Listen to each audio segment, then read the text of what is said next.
आऊज़ु बिल्लाहि मिनश्शैतानिर्रजीम बिस्मिल्लाहिर्रहमानिर्रहीम। अस्सलामु अलैकुम डियर स्टूडेंट्स। आज की इस इम्पोर्टेंट वीडियो में हम डिस्कस करेंगे how to write introduction in an एसे।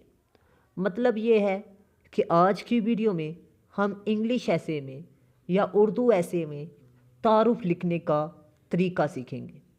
तो सबसे पहले मैं आपको बता दूं, पीएमएस में अगर आपका तारुफ गलत हो जाए तो आपका मुकम्मल ऐसे वो फेल कर देता है, चाहे वो उर्दू ऐसे है चाहे वो इंग्लिश ऐसे है। उर्दू और इंग्लिश ऐसे में तारुफ बहुत मायने रखता है। आपने इसको अच्छे तरीके से जो तरीका मैंने बताया है उसके मुताबिक लिखना है ताकि आपका ऐसे पास हो सके।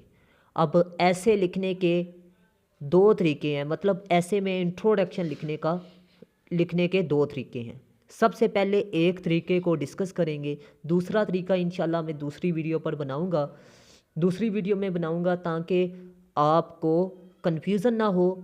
और इसके अलावा चैनल को लाजमी आपने सब्सक्राइब करना है ताकि वो दूसरा तरीका भी आप अच्छे तरीके से सीख सकें।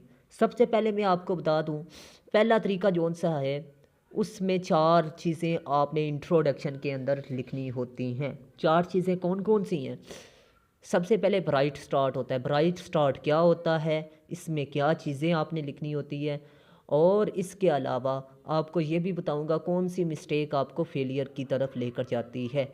ये मैं इसी वीडियो में दिखाऊंगा। थीसिस स्टेटमेंट क्या होती है, थीसिस स्टेटमेंट कितने अल्फाज पे लिखनी है, इसकी लेंथ कितनी होनी चाहिए, और इसके अलावा इसको लिखना क्या है, इसमें क्या क्या चीज़ें बयान करनी है, इसकी तारीफ़ क्या है, ये सारा कुछ आपको आज की वीडियो में मैं बताने वाला हूँ। सबसे पहले मैं आपको ये बता रहा हूँ कि कौन कौन सी चीज़ें ऐसे में होती हैं इंट्रोडक्शन के अंदर। उसके बाद थीम ऑफ थीसिस स्टेटमेंट, 30 अल्फाज आपने लिखने होते हैं, डेफिनेशन लिखनी होती है, कोटेशन लिखनी होती है, अबाउट टॉपिक। ठीक है, थीम ऑफ थीसिस स्टेटमेंट क्या होता है, इसमें क्या चीज़ें आपने डिस्कस करनी होती हैं, ये सारा कुछ आपको इस वीडियो में दिखाने वाला हूँ। तो काइंडली आपने इस वीडियो को लाजमी आखिर तक वॉच करना है। इंट्रोडक्शन ऑफ थीसिस स्टेटमेंट, इसमें भी 30 अल्फाज लिखने होते हैं। ये क्या होता है जी, ये भी इसी वीडियो में आपको बताने वाला हूँ। तो काइंडली आपने इस वीडियो को लाजमी आखिर तक वॉच करना है। मैं बार बार आपसे कह रहा हूँ कि आपने वीडियो को लाजमी आखिर तक वॉच करना है ताकि आपको मुकम्मल इस वीडियो के बारे में आगाही हासिल हो सके। अगर कोई सवाल हो, अगर कोई कन्फ्यूज़न हो तो वीडियो को अगेन देखिएगा। अगर फिर भी ना समझ आए तो थर्ड टाइम लाजमी आपने वॉच करना है ताकि आपको अच्छे तरीके से मेरी बात समझ में आ जाए। और इसके अलावा अगर फिर भी आपकी कोई कन्फ्यूज़न हो तो आप लोग मेरे व्हाट्सअप नंबर पर भी रब्ता कर सकते हैं या कमेंट सेक्शन पर, इंशाल्लाह मैं आपको अच्छे तरीके से गाइड कर दूंगा। सबसे पहले बात करते हैं जी, how to write introduction in English ऐसे या उर्दू ऐसे। आपको बता दूं, ब्राइट स्टार्ट लिखते हुए आपने एक चीज़ को मद्देनज़र रखना है कि आपके ऐसे का जो टॉपिक है उसको आपने डायरेक्ट हिट करना है। अनएम्प्लॉयमेंट इज़ हार्मफुल, मतलब आपने कीवर्ड जौन सा है ऐसे का वो उठा के लिखना है पहली लाइन के अंदर। ठीक है, दूसरा अगर वो डिस्क्रिप्टिव ऐसे है तो उसके इफ़ेक्ट्स लिख दें, जैसे कि ये मैंने मिसाल दी। और दो चीज़ें आपने इंट्रोडक्शन के अंदर नहीं करनी। नंबर वन, कि आपने ग्रामर की मिस्टेक नहीं करनी। अगर इंग्लिश का ऐसे लिख रहे हैं तो आपने ग्रामर की मिस्टेक नहीं करनी। अगर उर्दू का ऐसे लिख रहे हैं तो फिर भी ग्रामर की मिस्टेक नहीं करनी। अगर इंग्लिश का ऐसे लिख रहे हैं तो स्पेलिंग मिस्टेक नहीं होनी चाहिए। अगर उर्दू का ऐसे लिख रहे हैं तो इमला की गलती आपकी नहीं होनी चाहिए। ये दो गलतियां आपने नहीं करनी। और तीसरी बात, सर ब्राइट स्टार्ट में क्या हम कोटेशन से ऐसे को स्टार्ट कर सकते हैं? बिल्कुल गलत है। अगर लिटरेचर का बंदा होगा वो आपको वहाँ पर फेल कर देगा क्योंकि आपने तमहीद नहीं बांधी। अगर रेलिवेंट कोटेशन नहीं है तो फिर तो वो लाजमी फेल करेगा। अब इस पर मज़ीद बहस करते हैं, लेकिन उससे पहले मैं आपको एक अहम बात बता दूं। अगर आप लोग मेरी CSS PMS या तहसीलदार की मुकम्मल तैयारी करना चाहते हैं मेरी क्लासेस में, तो आप लोग मेरे व्हाट्सअप नंबर पर रब्ता कर सकते हैं। और इसके अलावा अगर आप लोग मेरे नोट्स परचेज़ करना चाहते हैं तो मोस्ट वेलकम। अब ये जो मैंने नोट्स बनाए हैं ये 6 इंपॉर्टेंट थीम्स पर मुश्तमिल हैं, जैसे कि women, democracy, social evils, current affairs, science के मसाइल पर और एजुकेशन के मसाइल पर।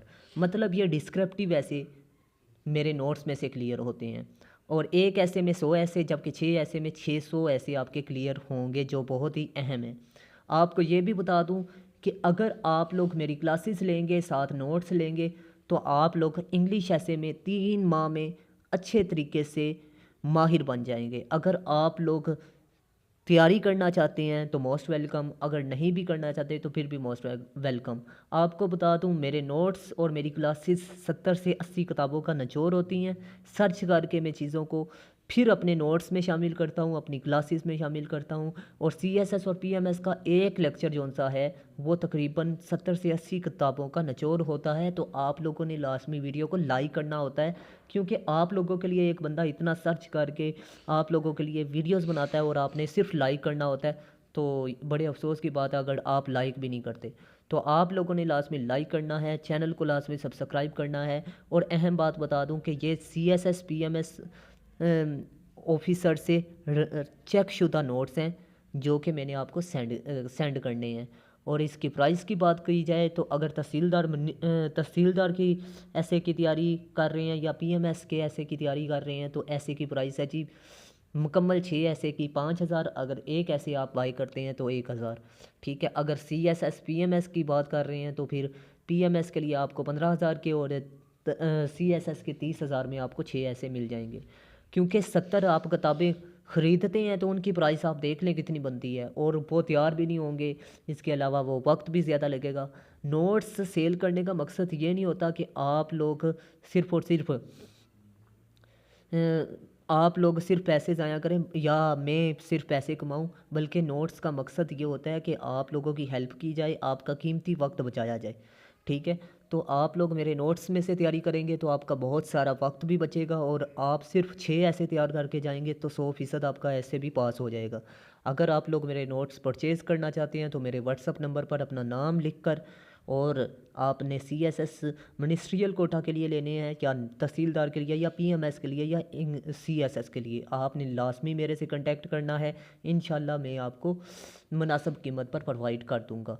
और ये बहुत ही मुनासिब कीमत आपको बताई है जो मैंने बताई है। अदरवाइज़ आप CSS PMS और तहसीलदार के ऐसे के नोट्स परचेज़ करें तो बहुत ज़्यादा बनते हैं, और इस बहुत ज़्यादा प्राइस बन जाती है।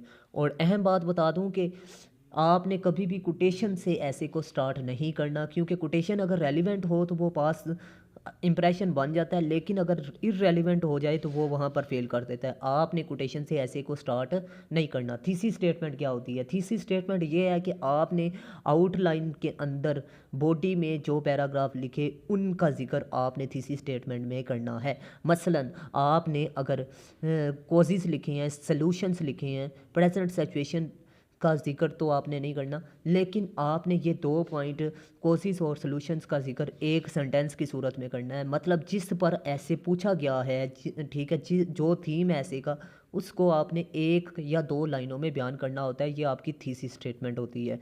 आपने दो कोसिस लिख देने हैं, 2 आपने सॉल्यूशन लिख देने हैं। ये आपका क्या हो गया? Thesis statement. आपने इफेक्ट को शुरू में ऐसे के लिख दिया, और ये मैंने आपको बता दिया थीसिस स्टेटमेंट के लिए हिंट। आगे बात करते हैं थीम ऑफ थीसिस स्टेटमेंट। आपने इसमें डेफिनेशन लिखनी होती है। जो आपका टॉपिक पूछ रहा है, करप्शन पूछ रहा है तो करप्शन की डेफिनेशन, अगर अनएम्प्लॉयमेंट पूछ रहा है तो आपने अनएम्प्लॉयमेंट की डेफिनेशन फिर लिखनी है। स्टूडेंट क्या करते हैं, डेफिनेशन उठा के सबसे ऊपर ले आते हैं और कहते हैं मेरा ऐसे पास नहीं हुआ। वो अल्लाह के बंदे, उसने आपको डेफिनेशन पर ऐसे नहीं पूछा, उसने आपसे अनएम्प्लॉयमेंट पे ऐसे पूछा है। तो आपने तीसरे नंबर पे डेफिनेशन लिखनी है। फिर उसके बाद आपने तमहीद बांध के कोटेशन लिखनी है। ये नहीं कि डायरेक्ट कोटेशन, क्योंकि लिटरेचर का बंदा कभी भी आपको पास नहीं करेगा, फेल कर सकता है इस वजह से कि आपने तमहीद नहीं बांधी। आपने पहले तमहीद बांधनी है, फिर उसके बाद कोटेशन लिखनी है, और 30 अल्फाज पर ये भी लिखना है। अब 4 × 30 करें तो आपको बता दूं तकरीबन